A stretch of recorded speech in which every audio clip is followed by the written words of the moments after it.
In Warhammer 40K, 1000 point matchups create different challenges during army construction than you might face in a 2000 point game.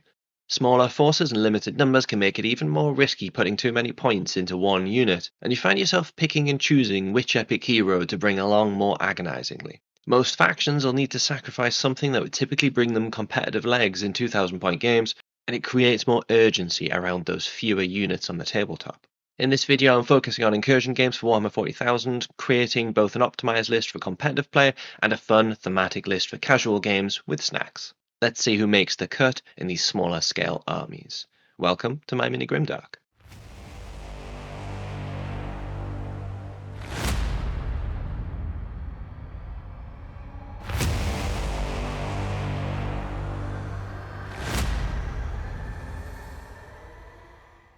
I'm going to run through different army lists from different detachments over the course of the next few weeks as examples of 1000 point armies to hopefully tickle your fancy. For each detachment, there'll be a list designed for competitive matches and events, as well as a list for casual gaming. The so-called casual lists, by the way, are still going to be powerful and definitely capable of winning local tournaments, even if they're not quite meta-optimized in the eyes of the bigger tournament scene. Alright, let's get into it, and starting with the current most played Space Wolves detachment, Saga of the Beastslayer. Competitive list first. 1000 points limits you a little more than 2000 points in terms of how you spread your army, but generally speaking, my game plan with Saga of the Beastslayer would remain the same. Control the board with a mix of fast and durable units making up the main force, while specialist units deal with secondaries. First up, character-wise, Space Wolves have the enviable problem that at 1000 points, you're going to have to decide who not to take. Not every faction is so lucky to have this problem. Most 2000 point lists will take Ayak, Logan, Bjorn, and maybe even then take Ragnar Blackmane as well, often complemented by battle leaders or wolf priests. We can't do that at 1000 points really, although as soon as I've said this, the images of an Avengers style Space Wolves army assembly does pop into my head. I've decided to drop the Great Wolf in favour of Bjorn the Fell-Handed. It's a tough decision because Logan is excellent in melee and his CP tax is very useful, but I know CP spend is an important part of my in-game strategy, so Bjorn's generation will outweigh Logan's in this list. Additionally, Bjorn fulfills two roles for me on the battlefield: utility and CP generation, and with his Hellfrost cannon, he brings my range support to the army as well. After that, Ayak and Ragnar are both fantastic leaders, but again, on a budget, Space Wolves do have other options. As such, I'm dropping both from this list, and instead going with three fairly cost-effective but impactful leaders for my units. We'll come back to these in a moment. Next up, in competitive play, I want a utility unit. Space Marine armies have a gluttony of choice here. The Combi Lieutenant, Infiltrators, Scouts, Intercessors, Jump Pack Intercessors, there really are great options for you in Codex Space Marines. I'm going with the humble Scouts in this particular list. Ultimately, as we'll see in a moment, I'll benefit from a unit that can hold down the forward position for my initial advance, and the guerrilla tactics ability that Scouts have natively is excellent for picking them up to relocate and complete secondaries. In Saga of the Beastslayer, I'm probably expecting early CP spend on Thunderous Pursuit to relocate the Scouts if an enemy threatens them too soon. In incursion games, I'm probably more protective of them than I might be in Strike Force matchups, since I won't have that many utility options for scoring secondaries in the army. After that, I need something to hold the line for my other units to work around. I like to have a unit that can just sit down in the middle of the battlefield and force my opponent's hand. For Space Wolves, there's no need to look any further than a unit of Wolfguard Terminators. The name of the game here is survival. The unit's going to deep strike in, potentially via rapid ingress to get them in sooner if it makes sense in absence of Logan's special rule. They'll dump themselves somewhere near the middle of the table and just roadblock to soak up as much enemy resources as they can. They won't be quite as durable or threatening as they would be if they had Ayak in the unit, or if I could take them as a bigger squad of 10 as I might do in 2000 points. But my opponent's not going to have as many resources to kill them in theory either. I'm going with 3 with Storm Shields for the extra wounds to soak up damage, 1 with the Assault Cannon and Power Fist for some ranged output to keep the unit involved, and the pack leader will have twin Lightning Claws so that the unit has a little bit more available to it for shredding through chaff and lighter infantry. This will help stop them get bogged down by the wrong units. I generally prefer the Relic Great Axe, to be honest, but I can use the Unbridled Ferocity stratagem to give them +1 to their wound rolls against more elite foes and tougher foes for just 1 CP. I've also got the Power Fist in the unit for strength 8, so I do have options for hitting up against tougher foes, and the Lightning Claws broadens their ability to clear out opposition infantry trying to contest on objectives. So we've got range support, CP generation, in our Warlord, Bjorn, somewhere in the backfield. Then we've got Scouts taking up forward positions and dropping into reserves with their ability and hopefully helping me score objectives, along with a Terminator unit to draw attention and hopefully soak up damage for a couple of turns for the rest of my force.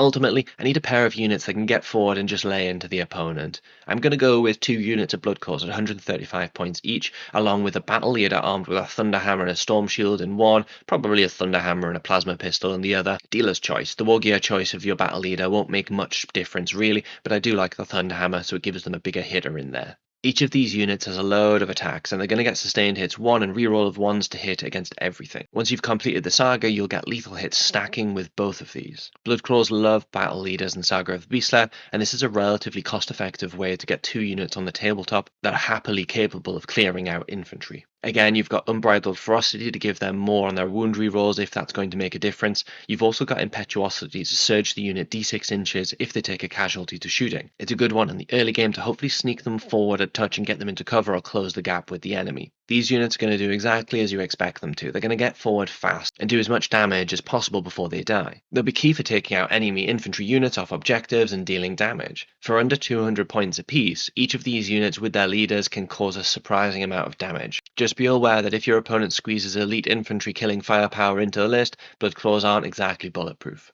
Finally, my dedicated tank, walker and monster killer, a unit of 5 Wulfen with storm shields led by a wolf priest with an enhancement wolf touch. With anti-monster and anti-vehicle traits on their weapons as well as AP-2 and damage 3 as standard, this unit is great for pulling down enemy tougher units. The wolf priest gives them +1 to wound as well, so they're going to be well positioned against enemy tougher infantry too. I always go with death totems unless they're being led by a battle leader. This gives them native rerolls of 1 to hit for bettering their output, and potentially fish for lethal hits if the army rule is activated.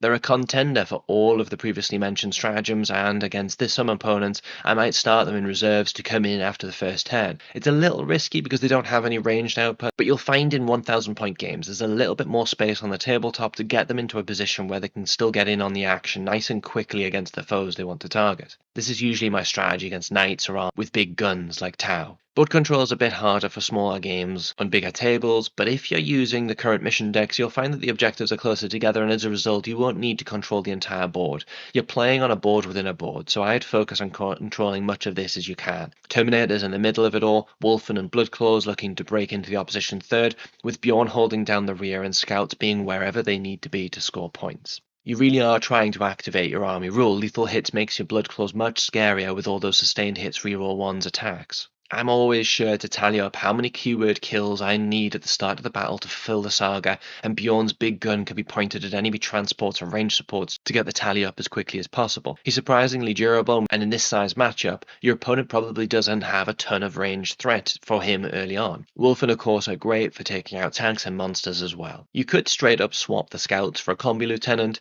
I just like the option to have a forward unit that can then pop into reserves once the Terminators take up their place. Or you could take Logan instead of Bjorn, which would free up some points, and it'll allow you to actually drop one of your battle leaders and bring Aryak in to beef up the Terminators a little bit more if that's what you want to do. I tend to find the Terminators fulfill their role just fine in smaller games without Aryak though, and as much as I hate to leave him at home these days, the battle leader brings a lot to reinforcing the Bloodclaws. Additionally, I utilise the stratagems with this army, so Bjorn's production is, for me, more valuable than Logan's task if I'm forced to choose one or the other. Removing both battle leaders might seem like a way to get something flashier into the army, but this will seriously reduce the impact of your Bloodclaws, so you'd want to consider how useful they're going to be at this point, and potentially switch them out as well if you're going in this direction. Obviously, you're completely changing the dynamic of the force at this stage. Bringing head takers or Ragnar would completely change the list as well. I'm not saying you can't or even that you shouldn't, but you'd be moving towards an army that's much more elite with fewer bodies on the table. Because head takers and Ragnar are susceptible to dying, quite frankly, if they get shot up or charged by an elite unit, there is a real risk of losing a lot of points in one go with these kinds of units at 1000 points, and you might find yourself quickly short on bodies to score points at the same time. Okay, so how does my casual list look by comparison? There are so many options here, but here's one of my favourites. This is a bit of a do-or-die list with a mix of very fun and savage units, but you'll see by comparing it to the previous list, it does lack a little stability, and rather than controlling the board, you're just looking to murder everything on it. That said, as mentioned, I'm absolutely happy to run this as a competitive list, and dice allowing, it could cause a lot of opponents real headaches to deal with, as we'll see. Getting into it, and if I'm claiming Savage as the theme of the day, then Ragnar Blackmane is, as you'd imagine, very on brand for Warlord for this army. Ideally, I'd like to run him in a unit of 6 head takers with paired mastercrafted power weapons jumping out of an impulsor in a 2,000 point list, but to conserve points for elsewhere, he'll be foot slogging with a unit of 10 blood claws. With Ragnar and the unit getting rerolls to wound and the stratagems Impetuosity and Thunderous Pursuit giving them reactive mobility movements, I'm looking to get Ragnar into combat as directly as possible to tear things apart. This unit's capable of bringing down tanks and monsters in Saga of the Beastslayer with lethal hits, and it's almost as capable as it is at mincing infantry with all of those chainsword attacks. Because my list won't have any ranged output sitting in the backfield, I'm going with a small, boring unit of intercessors for managing my deployment zone objective. Sticky objectives means they don't have to sit on it, and they can stand still and shoot things at range and be boring. Yes, I know they're dull and they're not Space Wolvesy, but I've learned the hard way that charging everybody forward too aggressively just leaves you too exposed, and your opponent's going to rack up victory points and secondaries if they take control of your deployment zone.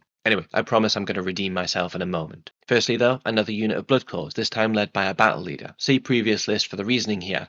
But in addition, I've given him the enhancement helm of the Beastslayer. This isn't actually my first choice for enhancements, but I need the extra 5 points I'd like to have for Hunter's Guile elsewhere. This enhancement's still good in certain matchups though. It reduces AP from incoming ranged attacks from character units, monsters, or vehicles. It's a nice buff for the blood claws without being game changing. Next, a small unit of Fenrisian wolves. They're cool and they're fun and thematic, but they play a useful role in the army too. You've got lots of melee units in this force. The wolves can get forward and either screen or move block opposition units.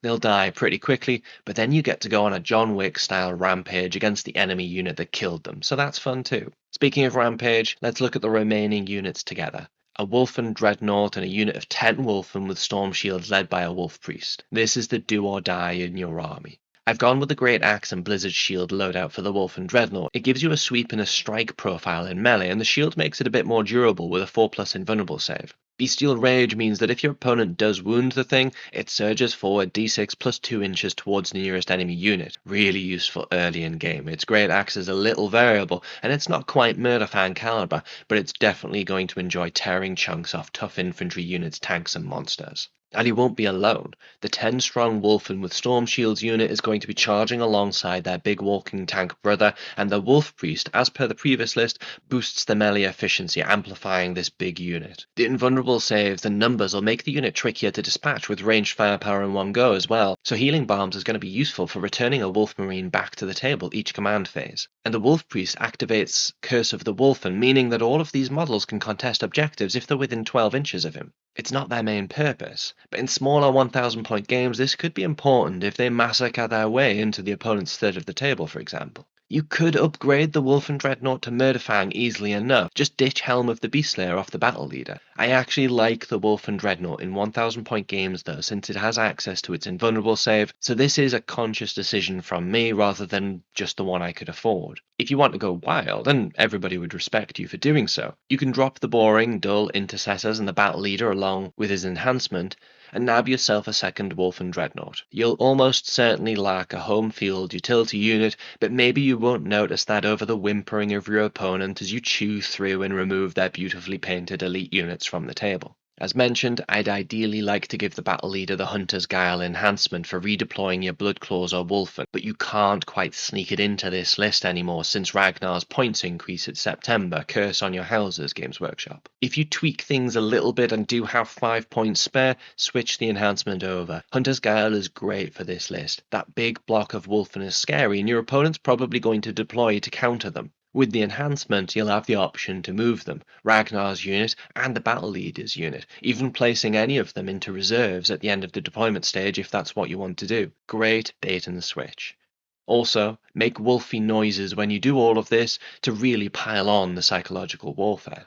2 1,000 point lists, one more optimized for board control and focusing on scoring points, with the other ultimately designed to shred the opposition, whilst hopefully scoring points. You'll generally find that the secondaries you draw will be much more impactful and important for Ragnar's army and the second list. The units you're bringing just don't have quite as much flexibility as Bjorn's force does. If it comes to a straight up scrap though, both forces are very well equipped. What do you think? Anything you'd change for your preference? Thanks for watching. Keep hobbying.